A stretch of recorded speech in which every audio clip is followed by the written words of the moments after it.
Alright guys, thanks for tuning in. This is Riding with Adam. I'm Adam, your host, and on this channel we just kind of go over my motorcycle journey and experience with the different motorcycles that I own. Now that the fall's coming in, it's reminded me that, you know, I started riding in September of 2022, and here it is October of 25. So I thought, you know, let's recap and discuss, you know, 6 motorcycles, 3 years, 30,000 miles later. What have all these motorcycles taught me, and what have I learned on this journey? So let's just recap kind of in the order that I've bought the motorcycles. You know, my very first motorcycle was the 2022 Low Rider ST. I bought that thing as a, not necessarily like a keeping up with the Joneses or anything, but more like, you know, like a status thing, right? Like there's all kinds of things growing up that you think cool that like symbolize growth and success or just accomplishment or whatever, you know. And having the Harley in my mind was like, oh yeah, that's the bike you got to get, you know, that's the American bike, blah blah blah, all the culture and history that goes with that stuff. And that's kind of like where my head was when I had that. You know, I already had the Corvette midlife crisis. Y'all can dig through the channel and find those videos.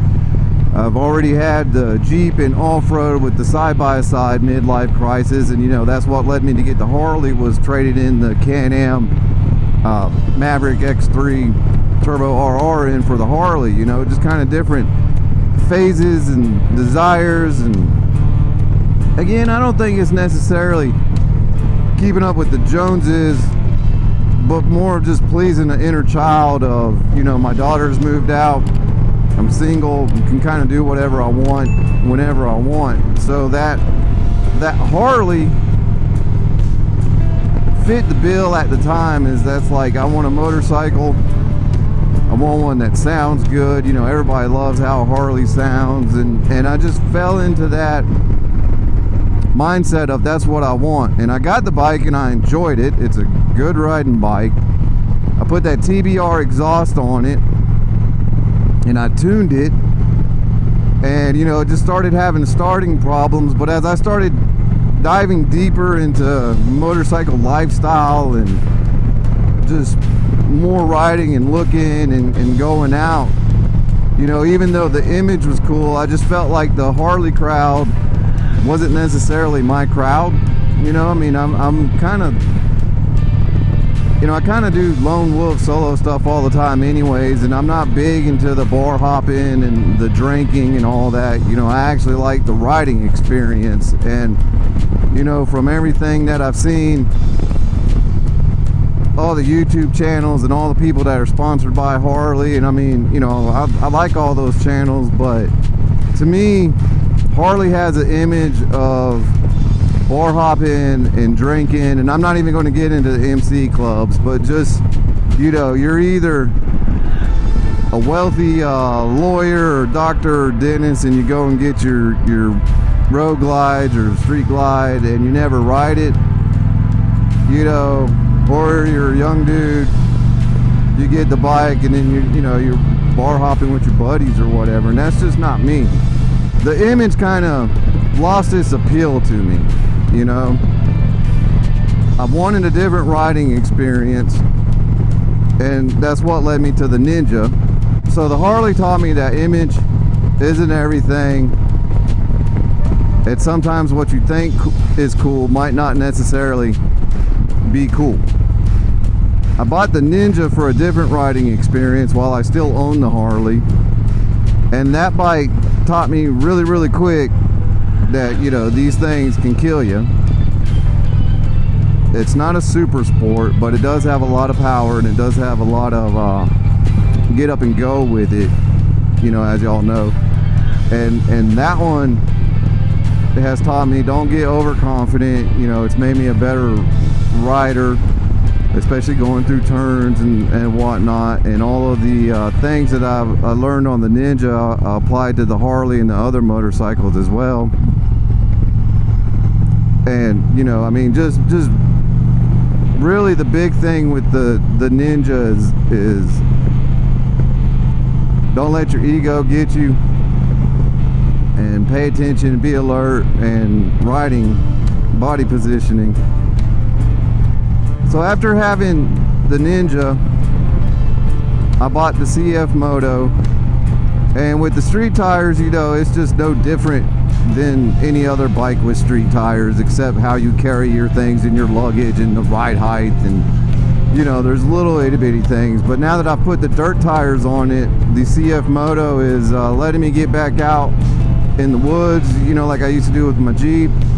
And it's also teaching me a little bit more control, riding in a standing position, and just different elements that you wouldn't see on a paved road per se, that you would see in a gravel road. So that experience there is just teaching me a lot more about body positioning and control in different circumstances than what the Ninja is doing on the street. Now the CLX 700, that bike right there showed me I really like the naked bikes. The clip-ons, this kind of is what led me to like making this video today, to talk about like my learning experience, because the Ninja has like 1.5-inch risers on it. It doesn't have clip-ons, right? So you could tip in turns and everything really easy on the Ninja. And I came in a turn too hot, not while I was up in the mountains, I was riding around town, and I came into a turn too hot and realized that like, oh, I need to counter steer, you know, and I don't really counter steer a lot on the Ninja. I just kind of lean with it, you know. Sorry for talking so slow, I'm just trying to process, you know, how I want to say it right. But you know, it got me to thinking that when I had the Harley and when I come out on open roads like these, you know, when you're counter steering and you want to go left, you know, you'll push down and forward with your left hand to initiate that tip in.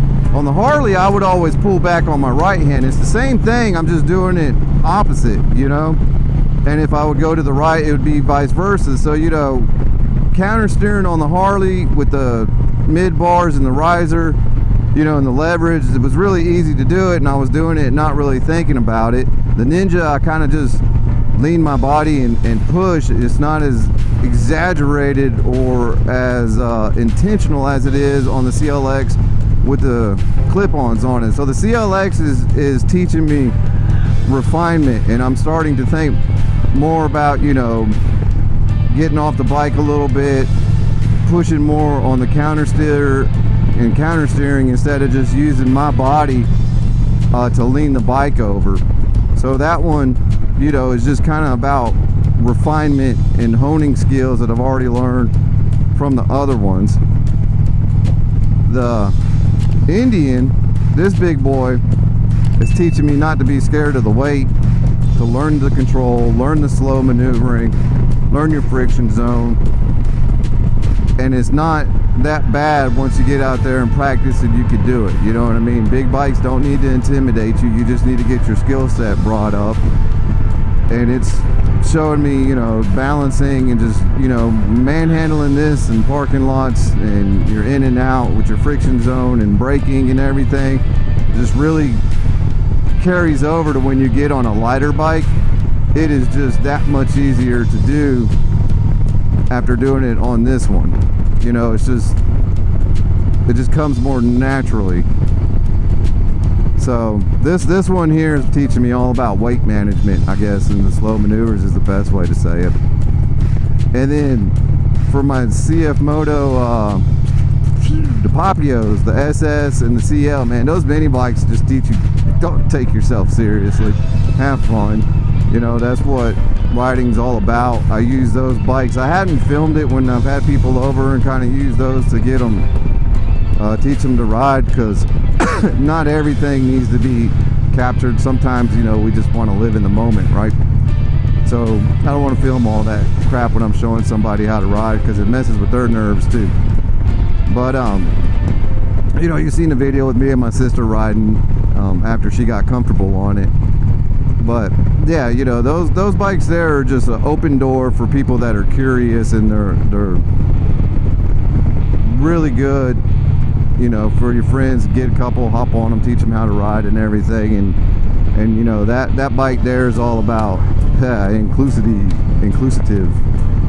That bike right there is all about just getting your friends into something you may be passionate about too.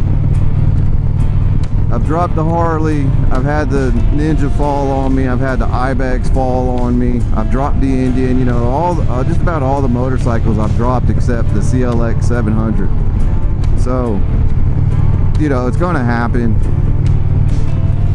Fortunately, it hasn't been anything big I hadn't wiped out while riding or anything, you know, but it's just nice to have multiple bikes and pay attention and critique yourself when you're riding to really see, you know, what's going on. Oh crap, dude, I just realized this guy had a buck on the back of his 4Runner or whatever. That just totally derailed me because I didn't realize it, but then I realized it.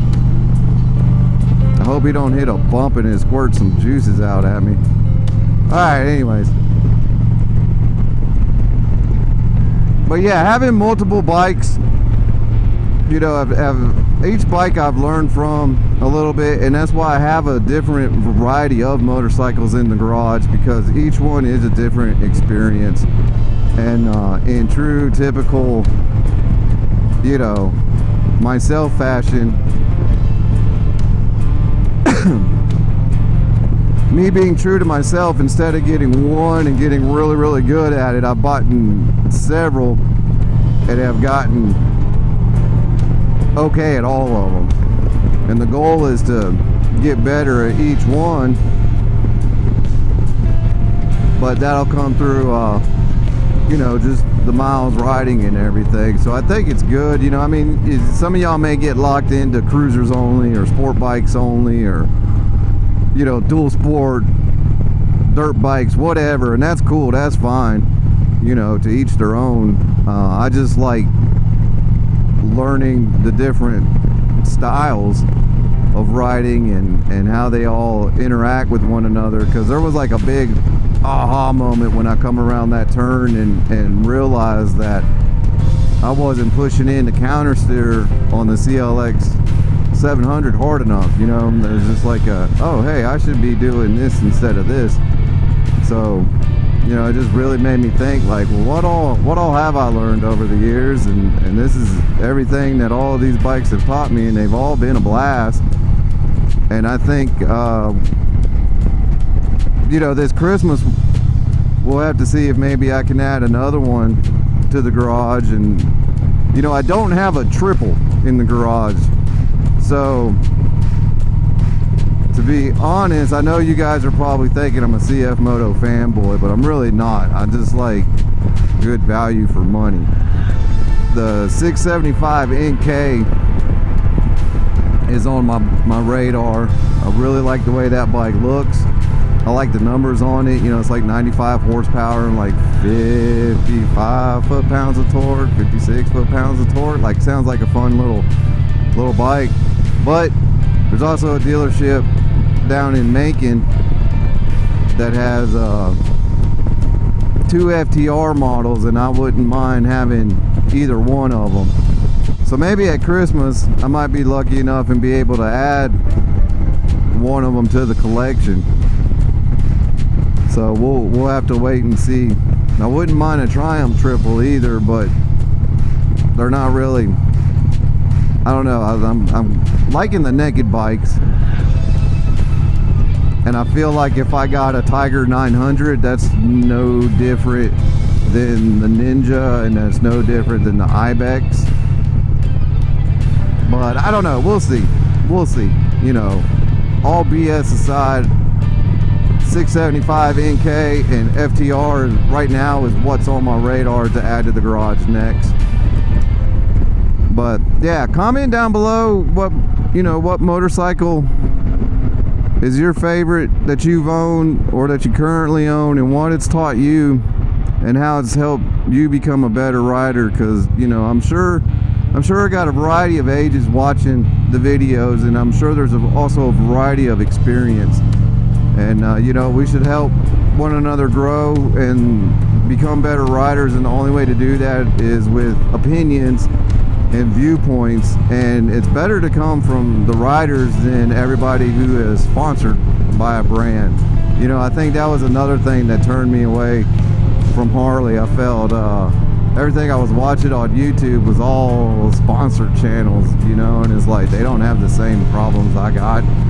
You know, I gotta go pay for everything just like y'all do, and they weren't showing the headaches and stuff, you know. And I mean, after 2 years of owning that Harley and it becoming like a pain in the butt to turn over, burning oil and whatnot, like, I don't know, it just wasn't my vibe. And I'm not knocking any of you Harley guys whatsoever.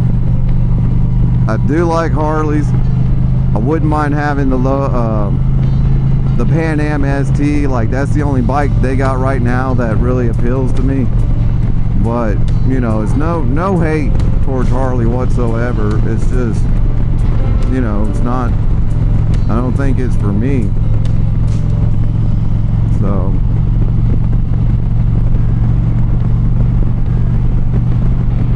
but yeah, let us know your experience and your bikes and your ownership and what they've taught you. Comment down below if you like what you're seeing. Hit that subscribe button, give it the thumbs up, hit the bell for the notifications. I appreciate everybody who's been watching and all the new subs and everything. And ride safe, be blessed. We'll see y'all on the next one.